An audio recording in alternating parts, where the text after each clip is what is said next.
Assalamualaikum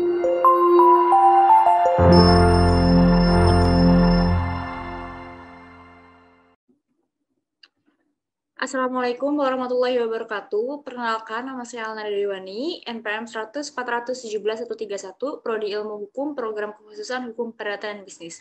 Kali ini saya akan mempresentasikan analisis saya yang berjudul Implikasi Akta Pengikatan Perjanjian Jual Beli Tanah dalam Peralihan Hak Guna Bangunan ditinjau dari Peraturan Pemerintah Nomor 24 Tahun 97 tentang Pendaftaran Tanah. Studi Putusan Nomor 55 Perdata Gugatan 2019 Pengadilan Negeri Cirebon.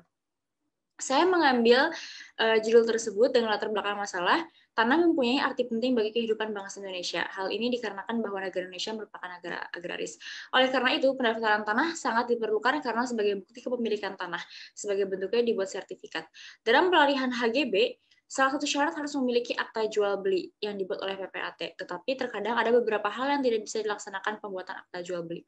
Sebagai contoh, apabila objek yang diperjualbelikan adalah tanah dan bangunan berupa perumahan yang dibeli secara kredit, sehingga sertifikat hak atas tanah masih dalam penjaminan di bank dalam bentuk KPR. Untuk mengatasi hal tersebut, dibuatlah akta pengikatan perjanjian jual beli.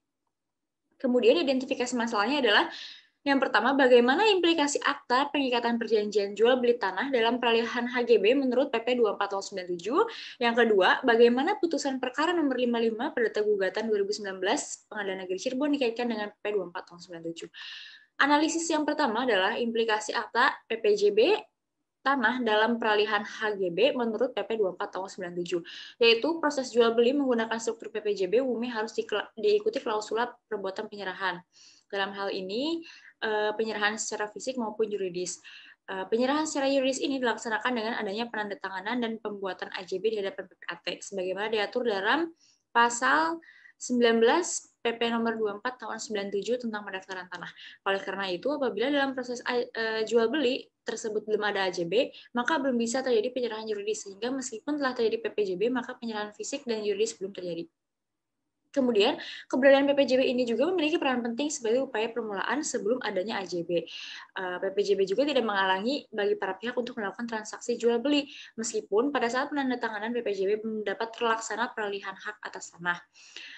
Kemudian PPJB sendiri sebagai pintu masuk menuju AJB. PPJB juga bersifat perjanjian pendahuluan. Maka fungsi dari PPJB itu sendiri pada dasarnya untuk mempersiapkan perjanjian utama atau perjanjian pokok yang nanti akan dilakukan, yaitu dalam hal ini adalah akta jual beli.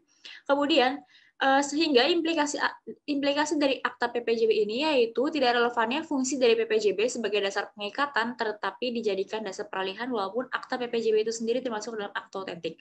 Karena dasar peralihan PPJB tidak diatur dalam peraturan pertanahan yaitu PP 24 tahun 97 tentang pendaftaran tanah.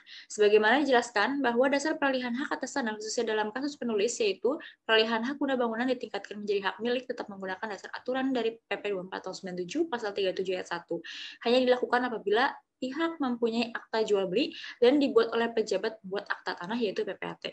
Kemudian analisis yang kedua, putusan perkara nomor 55 Perdata Gugatan 2019 dikaitkan dengan peraturan pemerintah nomor 24 tahun 97. Pernyataan putusan perkara gugatan nomor 55 Perdata Gugatan 2019 PN Cirebon bahwa tergugat 3 yaitu kantor pertanahan menolak untuk melakukan pemindahan hak tersebut dan ditolak pengadilan.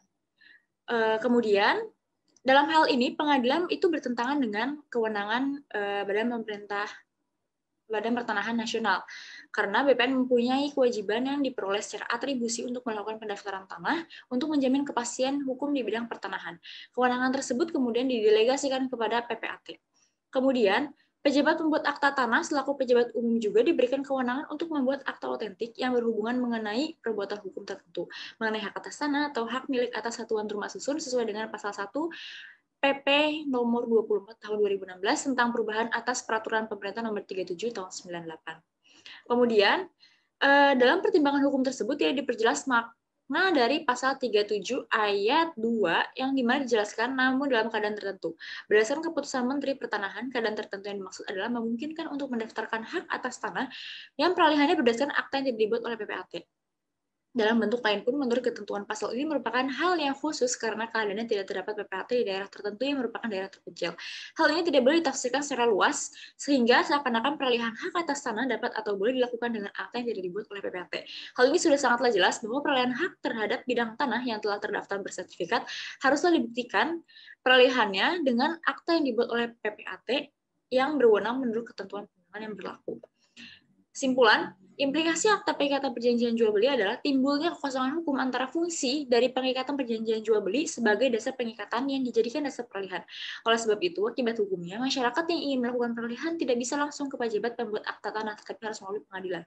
Pertimbangan hukum dalam kasus penulis tidak selaras dengan ketentuan yang sebenarnya, karena keputusan tersebut bertentangan dengan kewenangan pejabat pembuat akta tanah, bahwa yang berhak melakukan peralihan hak yaitu PPAT sesuai kebijakan dari Peraturan Pemerintah Nomor 37 Tahun 98 tentang Peraturan Jabatan Pejabat Pembuat Akta Tanah.